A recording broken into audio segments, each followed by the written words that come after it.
It's been called the mother of all golf tournaments. Celebrating its 18th year in 2001. There were 649 golfers participating in the first The year. event will attract 5,000 golfers from all 50 states and over 30 foreign nations. What better place to host this exciting tournament than Myrtle Beach? Each evening, contestants and their guests gather at the Myrtle Beach Convention Center, better known This as is the place to be this time of year. You would not believe how much time this man spends in the We gym. had 31 lost clubs turned in during the week. Go ahead, gotta hold that up. 28 of you. When you get this many golfers together,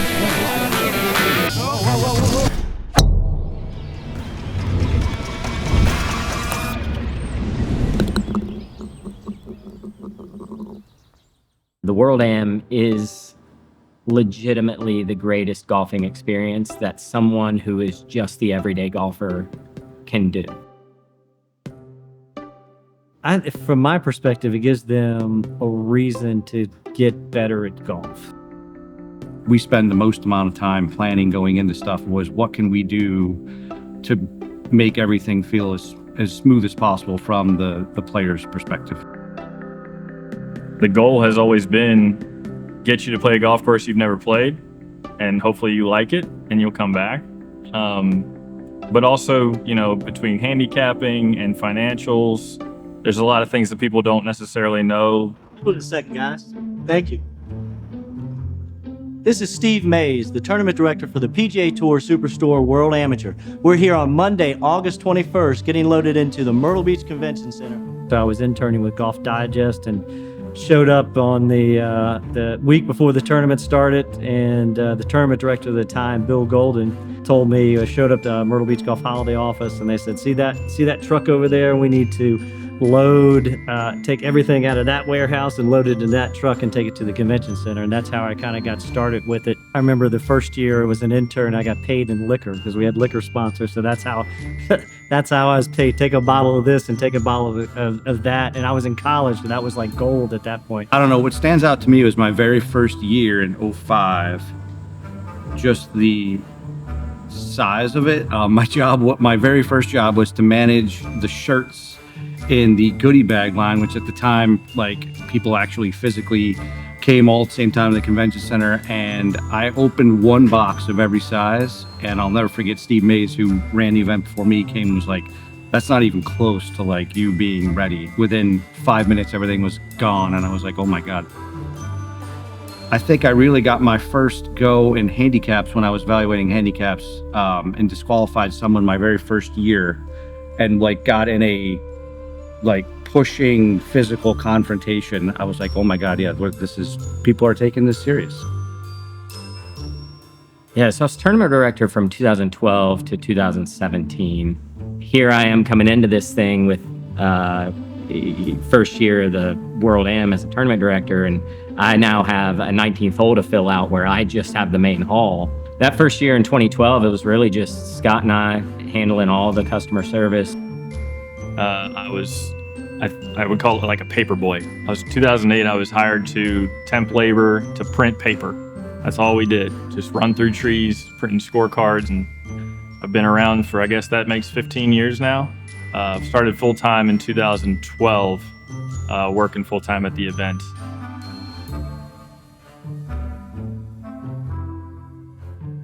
How it started at the time when I first got hired, I think it was 2013, when they first brought me on more than a tournament organization type thing, which I did that stuff as well.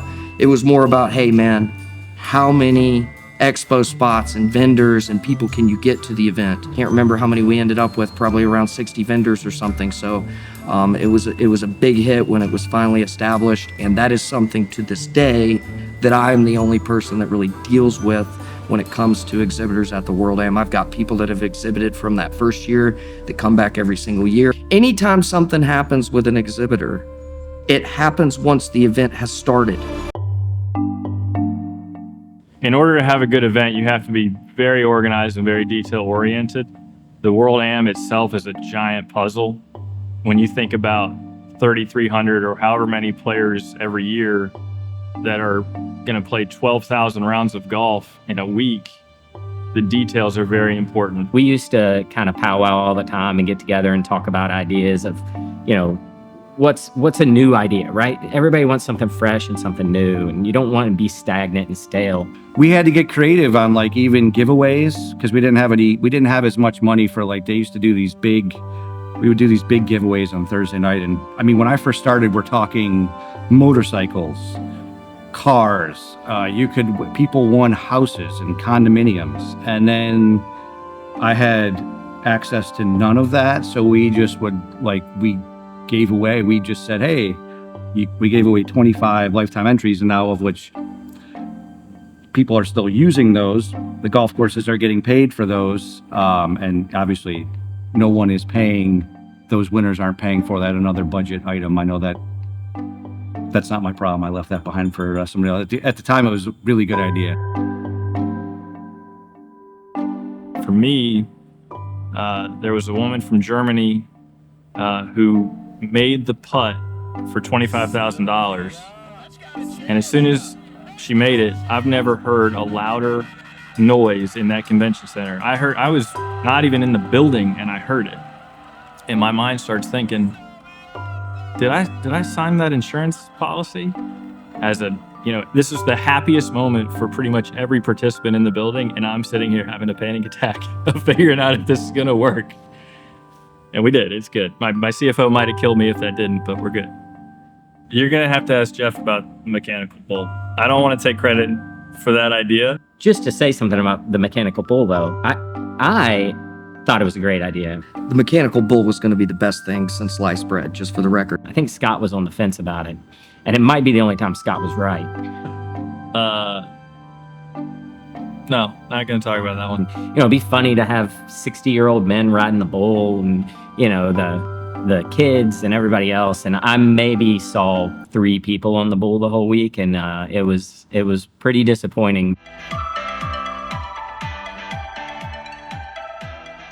I remember the first time when really social media was introduced to the sport, and I remember we had a Twitter campaign, right as probably a couple of years as really Twitter was out there and trying, is anybody going to do this? And a couple people did it. We got like 40 people to participate in what we were trying to do on Twitter, and I think about where we were then and how it's changed now. It's amazing. I think the kind of the fondest memory I have of kind of the technology advances that we had is that we had to, when we started getting handicaps in, we had to manually input all these handicaps into a database. So we got these little yellow cards, and so there were just piles of cards everywhere. You tried to sort them, but then at the end of the day, we had to get those handicap indexes to the person who was managing the scoring. That was based in Utah, Jerry Marks. And we had to do it after the office closed. We had this dial-up service and send it to Utah where he would download all that information, and we'd have to sit there for hours. And right when I was leaving was kind of when access to more information digitally was coming out. And I sat down with Jeff Monday at the time. I'll never forget, we were in a hotel in Philadelphia at a golf show, and we wrote out on paper, these are kind of some things that we should be doing to make it more of a standardized evaluation process. The scoring was the biggest difference to me. When I was around in 2010, 2011, the process for once you got scores into the system, you're in an access database, you had about 7 clicks and a whole lot of waiting in order to get a score, just to get the scores. Then people could look at them, and now you're evaluating them. Once 2012 hit, we had our new scoring system in, which came with its own challenges because we hadn't programmed in everything, right? We didn't have rainouts in there. And of course, the first night we get rained out, we had 4 courses rained out the first day. So now our developers are literally sitting in the room programming in how to handle a rainout because you don't have scores for 4 courses. The investment that we've made over the years into that database and into our technologies have really made the event, I think, just a lot more smooth for everybody, and it just adds to the experience.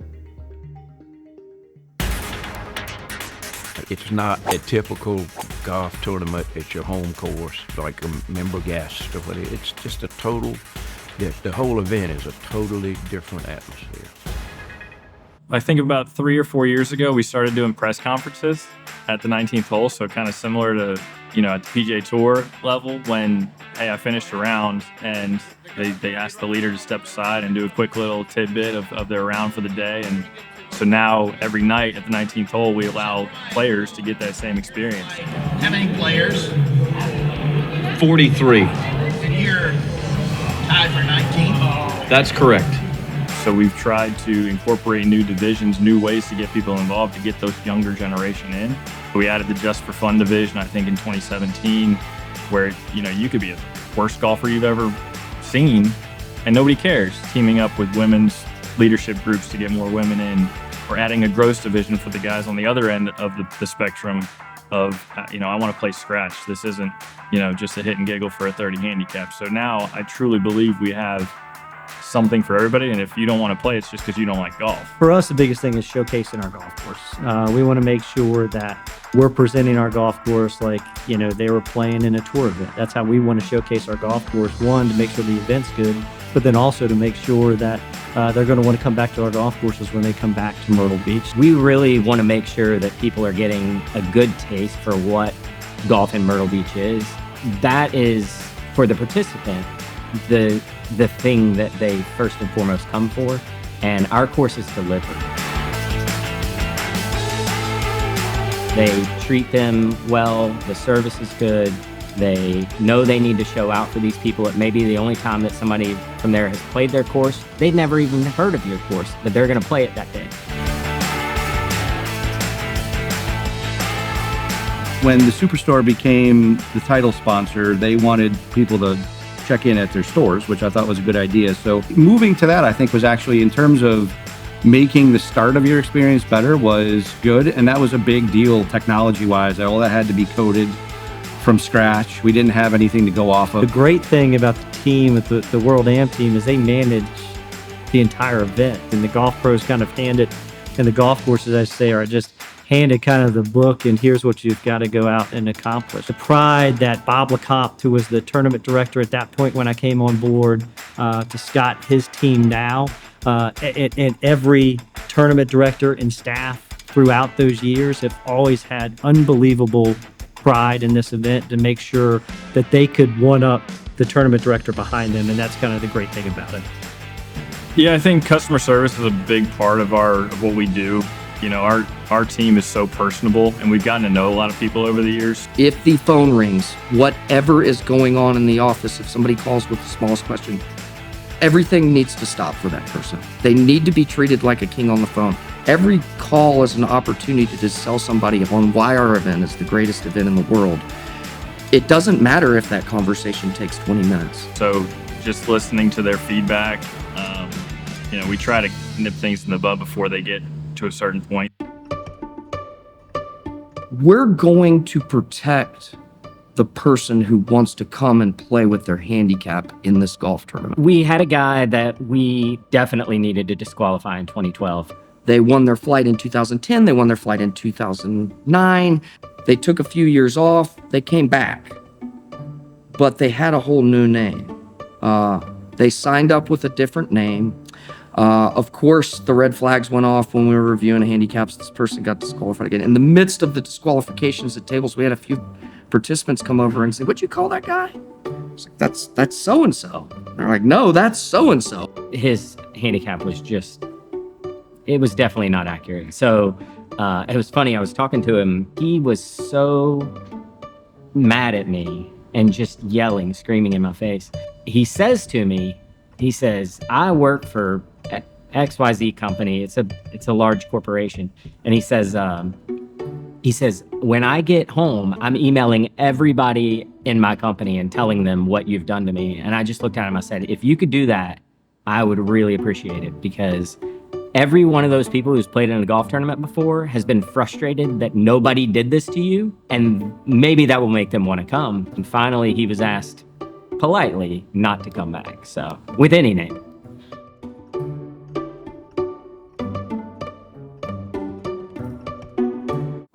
Yeah, so I was definitely there for that.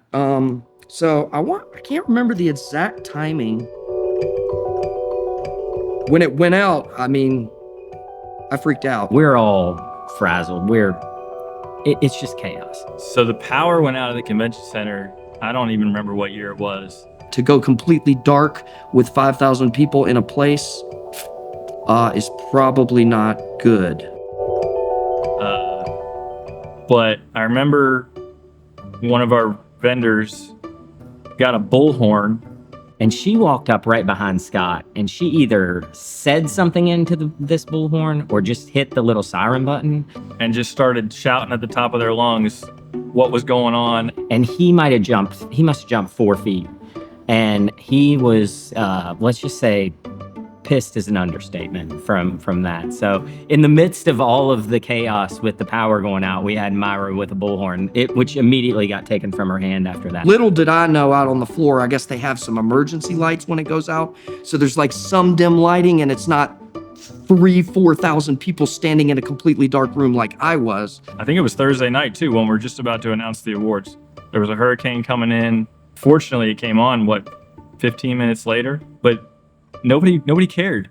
That was the best part. Nobody moved. Everybody just kept having fun. It was like nothing was going on, and the party just kept going, which was crazy to think about. Based on entry fees alone, the event is guaranteed to lose money, or was guaranteed to lose money during my years there, especially since we tried not to raise the entry fees. We want every dollar that comes in to go back into the customer's experience, which when you don't know how many people are playing or how many shirts to order, you never really know what that bottom line is going to be, but we hope it's zero. I think the largest misconception that we've ever dealt with is people just thinking that we do this to make money, that we make a ton of money off of it. So, Myrtle Beach Golf Holiday is a 501c6 organization, owned the World Am and operated it since 1984. We don't do the event to make money. We never do. We do it because we want you to experience the beach at a reasonable price, which is what Myrtle Beach is all about. The community in the Myrtle Beach area has really stayed focused on, let's make sure this is our event. We created this event. This is the only place that we can have this event. Let's make sure that we do this well. We are a Myrtle Beach-centric organization.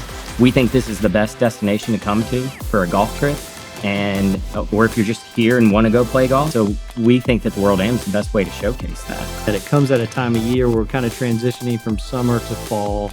It's Labor Day, so schools are starting, so it's not a big travel time. And it's a way for us, we kind of use it as Founder Group as a kickstart to fall. The goal of the World Am has always been, and hopefully always will be, to introduce people to golf in Myrtle Beach and have them experience it and want to come back. I think for people who have been coming for years, decades, it is a part of their life. For some people, the World Am is a bucket list. They've heard about it, or they just heard about it, and they realize, man, this thing sounds really cool. It doesn't matter what your level of competition is, how good you are at golf. If you're an amateur player, I just think the World Am is something that everybody should experience. Did you make new friends? Is there somebody you can't wait to see next year? Is there a group of guys that you're going to come down a little bit early and hang out together? There's just so much here that you can't get it all done in one trip. So we hope that if it's your first time, it won't be your last. We hope that you get to experience as many golf courses as possible, because that's what this event is all about. But, in your free time, check out some of the great restaurants, go to the beach, do some shopping. And for the guys who have been doing it for 40 years, 30 years, 20 years, it's insane for me to think about that level of commitment to something that some people call a golf tournament, but it's really much more than that.